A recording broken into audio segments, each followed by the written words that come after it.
The Clarence Valley is located on the New South Wales north coast and spans over 10,000 square kilometres. This area is home to the historical Kulkarn Power Station that was once responsible for generating power to the region. The station was commissioned in 1952 after a period of a couple of years of construction. It serviced the area around Grafton and the Clarence Valley, approximately 3,000 homes. Initially that grew over the years, and so did capacity of the station as it was gradually added to until 1979 when it was finally decommissioned. The building's being demolished as we stand here because it's not safe to leave in its current condition and it's environmentally unsound. Synergy Resource Management is the company tasked with bringing down this historical power station safely, on time and within budget. To put the size of the structure into perspective, picture a building over 7 stories high with a footprint larger than a football field. Demolishing a building of this size will be a monumental task. It will require careful consideration through every stage of the project. However, the size of the building isn't the only problem they must solve. The demolition works is in close proximity to a wide variety of low voltage and high voltage power supply. The site is located on the major distribution hub for the whole of the northern region of New South Wales. And it's very important that we undertake works in such a manner not to intrude on those supplies.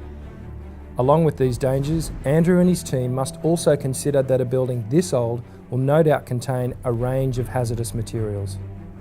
It's not uncommon to come across asbestos and other materials that are deemed hazardous these days.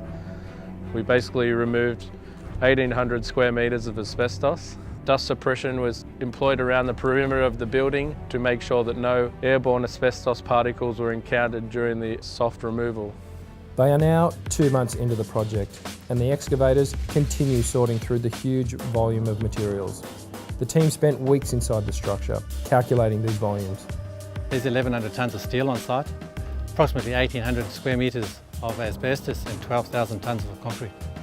To reduce their carbon footprint, Synergy will reuse all the concrete from the structure to build a new road on site. The steel, copper and timber will also be recycled.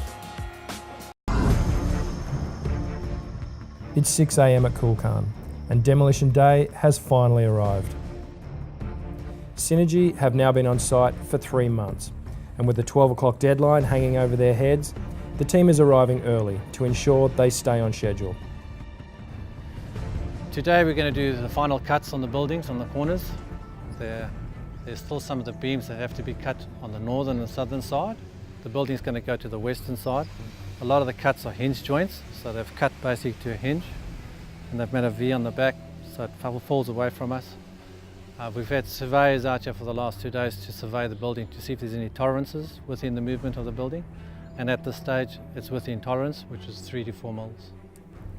Using oxyacetylene blowtorches, workers begin to sever the final few support beams, carefully positioning the last cuts in preparation for the controlled collapse. The structure must be thoroughly inspected to ensure the power station comes down exactly as planned.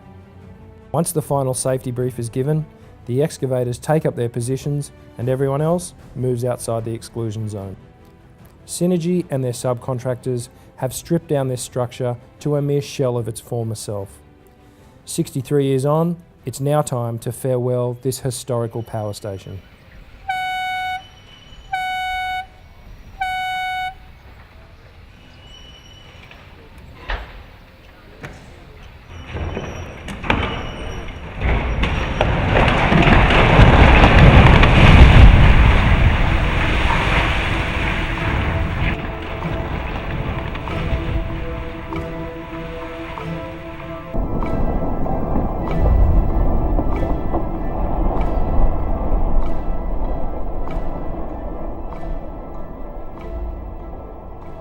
Look, it's exactly what we would have wanted when we started. It was a safe end, and it came down exactly how we planned. Another great result for Synergy and Southern Cross Demolition working together. We're very happy with the success of today's induced collapse. It's an absolute credit to all the team on site preparing for this over the last couple of months, and we feel privileged to have been afforded this opportunity by Essential Energy to work on the Coolcan project.